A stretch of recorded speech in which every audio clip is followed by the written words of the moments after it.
যখন আমি আমার নানার বাড়ি গিয়েছিলাম তখন মামি আমাকে তার খেতে নিয়ে গেলেন। সেখানে পৌঁছে আমি ভুলেই গিয়েছিলাম যে তিনি আমার মামি। মামিও খুব সুন্দর এবং তার বয়স প্রায় ২৭ বছর, অর্থাৎ তিনি আমার চেয়ে বেশি বড় নন। তার উচ্চতা আমার চেয়ে বেশি এবং শরীরও বেশি সুগঠিত। তার স্বভাব খুব ভালো। আমি তার সাথে বিভিন্ন বিষয়ে কথা বলেছি, কিন্তু তিনি কখনো রাগ করেননি। তাই আমি মিষ্টি মিষ্টি কথা বলে তাকে রাজি করালাম এবং ঘনিষ্ঠতা বাড়ালাম। এরপর আমি তাকে খেতে ঘুরাতে নিয়ে যেতে শুরু করলাম। এই বছর আমি ১২তম শ্রেণী পাশ করেছি এবং একটি প্রাইভেট কলেজে বিয়ের ফর্ম পূরণ করেছি, তাই কলেজে যাওয়ার প্রয়োজন হয়নি। আমি নানিকে তার বাড়িতে রেখে আসছিলাম কারণ তিনি একা এসেছিলেন। নানি বলেছিলেন যে তিনি একা চলে যাবেন, কিন্তু মা আমাকে একা যেতে দেননি এবং আমার সাথে পাঠিয়েছিলেন। আমি এবং নানি সন্ধ্যায় বাড়ি পৌঁছালাম এবং বাড়িতে শুধু মামি ছিলেন। আমি বাড়িতে প্রবেশ করলাম এবং মামি নানির পা ছুঁয়ে প্রণাম করলেন। মামি তখন খোলা চুল এবং হালকা শাড়িতে খুব আকর্ষণীয় দেখাচ্ছিলেন। এরপর নানি মামা এবং নানা সম্পর্কে জিজ্ঞাসা করলে মামি জানালেন যে শ্বশুর বাইরে গেছেন এবং ১ সপ্তাহে ফিরবেন। তারপর মামি আমাদের জন্য চা বানালেন। ঠিক তখনই নানাও চলে এলেন। নানার আসার পর মামি মাথায় ওড়না টেনে নিলেন। আমি কিছুক্ষণ নানার সাথে বসে কথা বললাম। তিনি মা বাবা এবং ক্ষেতের বিষয়ে জিজ্ঞাসা করলেন। সন্ধ্যা হলে মামি খাবার বানানোর প্রস্তুতি নিতে লাগলেন। নানা পাতে খেলতে বাইরে চলে গেলেন এবং নানি আঙিনায় প্রতিবেশীর সাথে কথা বলছিলেন। আমি হলেই বসে মামির চিন্তায় মগ্ন ছিলাম। আমি ভাবলাম রান্নাঘরে গিয়ে মামির সাথে কথা বলবো, কিন্তু যেহেতু আমি নতুন এসেছি তাই সংকোচ হচ্ছিল। মামার বিয়ের পর এটা আমার নানার বাড়ির দ্বিতীয়বার আসা। আগের বার মামি তার মায়ের বাড়ি চলে গিয়েছিলেন। এমন সময় মামির কণ্ঠ শোনা গেল, শুভম, তুমি এখানে আছো নাকি বাইরে গেছো? আমি তাড়াতাড়ি উত্তর দিলাম, না মামি, আমি এখানেই আছি। মামি হেসে বললেন, তাহলে রান্নাঘরে এসো না, তোমার সাথে আমারও সময় ভালো কাটবে। মামি এতটা বলতেই আমি তাড়াতাড়ি রান্নাঘরে চলে গেলাম। মামি চুল বেঁধে সবজি কাটছিলেন। আমি পৌঁছে দেখলাম মামি হালকা ঘামে ভেজা মুখ মুছছেন। আমি মজা করে বললাম, সত্যি বলছি মামি, হয়তো তোমার জানা নেই, কিন্তু তুমি কত সুন্দর দেখতে। মামি হেসে বললেন, অরে শুভম, আমি জানি এই গ্রামে আমার মতো সুন্দর কেউ নেই। আর শোনো, আজ যদি আমার হাতের খাবার খাও তাহলে আঙুল চেটে খাবে। তারপর আমরা সবাই খাবার খেলাম। রাতে আমি আমার ঘরে গিয়ে ঘুমিয়ে পড়লাম। সকালে আমি সবচেয়ে দেরিতে উঠলাম। নানা খেতে চলে গিয়েছিলেন, নানি যেমন প্রতিদিন প্রতিবেশীর বাড়ি চলে গিয়েছিলেন, আর মামি বাড়িতে ঝাড়ু দিচ্ছিলেন। মামি আমাকে উঠতেই বললেন, শুভম, তুমি অনেক ঘুমাও, দ্রুত মুখ ধুয়ে নাও, আমি তোমার জন্য চা নিয়ে আসছি। আমি মুখ ধুয়ে এসে দেখলাম মামি চা এবং নাস্তা নিয়ে এসেছেন। আমি মামিকে বললাম, কি দরকার ছিল, আমি নিজেই নিয়ে নিতাম। মামি আমার পাশে বসে হেসে জিজ্ঞাসা করলেন, কি শুভম, রাতে এত দেরি করে কার সাথে কথা বলছিলে, তাই তো এত দেরি করে উঠেছ? আমি বললাম, মামি, তুমিও তো সকাল সকাল শুরু করে দিলে। মামি হেসে বললেন, সত্যি সত্যি বলো, মিথ্যা বলো না, কে সে, তার ছবি তো দেখাও, সে কি আমার চেয়ে বেশি সুন্দর, আমিও দেখি।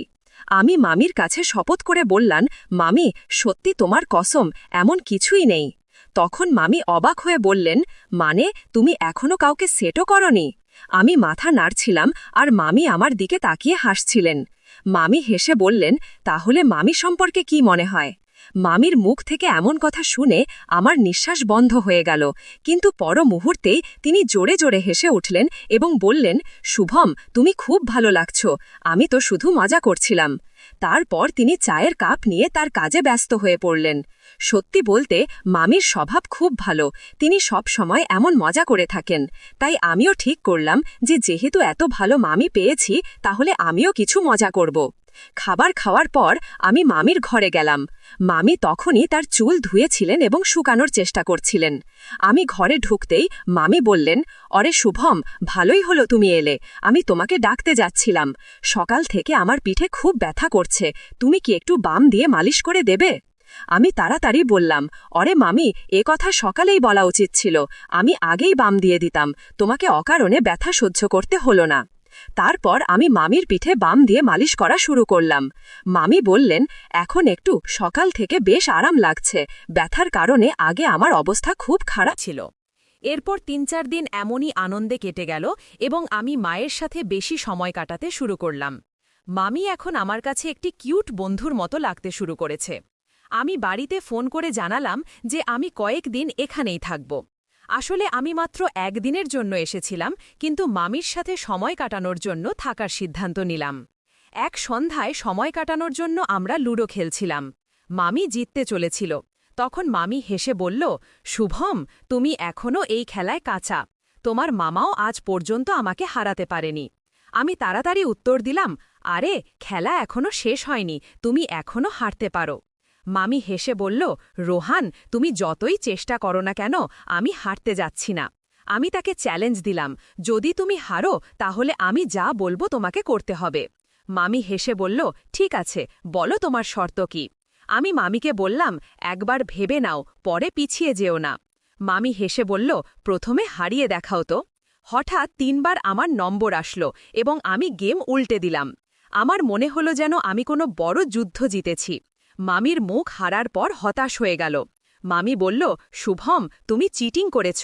আমি হেসে বললাম, না মামি, এখন কোনো অজুহাত চলবে না। মামি হেসে বলল, ঠিক আছে, বলো তোমার কি ইচ্ছা। আমি একটু গম্ভীর হয়ে বললাম, মামি, দয়া করে রাগ করো না এবং আমার কথা খারাপ মনে করো না। মামি বলল, আরে না, রাগ করব না, বলো কি বলতে চাও। আমি এক নিঃশ্বাসে মামিকে সব বললাম এবং শান্ত হয়ে গেলাম। মামি বলল, তুমি কি বলছো, তুমি কি বুঝতেও পারছো আমি তোমার মামি। আমি ক্ষমা চেয়ে বললাম, দয়া করে মামি আমার কথা খারাপ মনে করো না।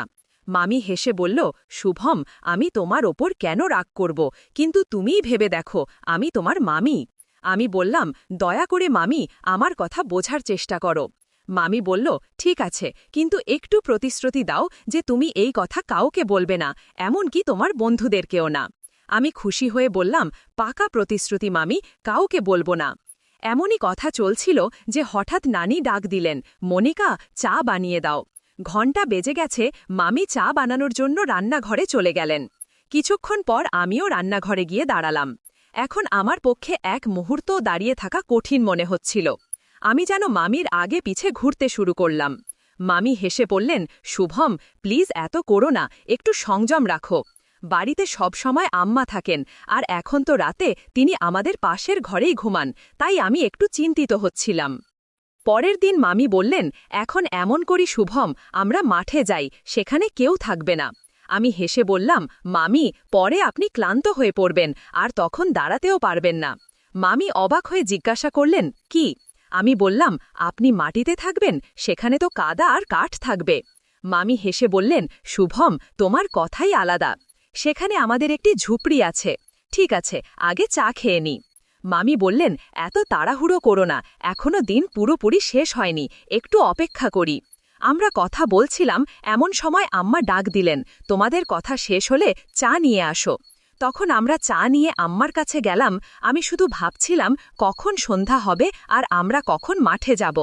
সূর্য ডুবতে শুরু করলে মামি নানির কাছে গিয়ে বললেন, আজ আমি আর রোহান মাঠে যাচ্ছি, তাড়াতাড়ি ফিরে আসব। নানি অনুমতি দিয়ে বললেন, ঠিক আছে, কিন্তু তাড়াতাড়ি ফিরে আসবে। এরপর মামি তার বেডরুমে গেলেন, একটি তেলের বোতল আর সেফটি নিলেন। আমি হেসে বললাম, মামি, তোমার তো অনেক অভিজ্ঞতা আছে। মামি মুচকি হেসে বললেন, রোহান, আজকাল তোমার অনেক কথা বলার অভ্যাস হয়ে গেছে, বেশি নাটক করো না। আমি মজা করে বললাম, মামি, তোমার মজা কখনোই শেষ হয় না। প্রায় ১৫-২০ মিনিট কাঁচা রাস্তা হেঁটে আমরা শেষ পর্যন্ত মাঠে পৌঁছালাম। মাঠে পৌঁছে মামি ঝুপড়ির দরজা খুললেন, ভিতরে গিয়ে বাল্ব জ্বালালেন।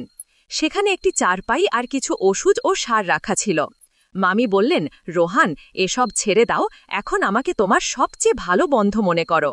এরপর মামি কিছুক্ষণ আমার সাথে কথা বললেন, তিনি অবিরাম হাসছিলেন। প্রায় আধা ঘণ্টা পর আমরা দরজা বন্ধ করলাম, হাত পা ধুয়ে বাড়ির দিকে রওনা হলাম।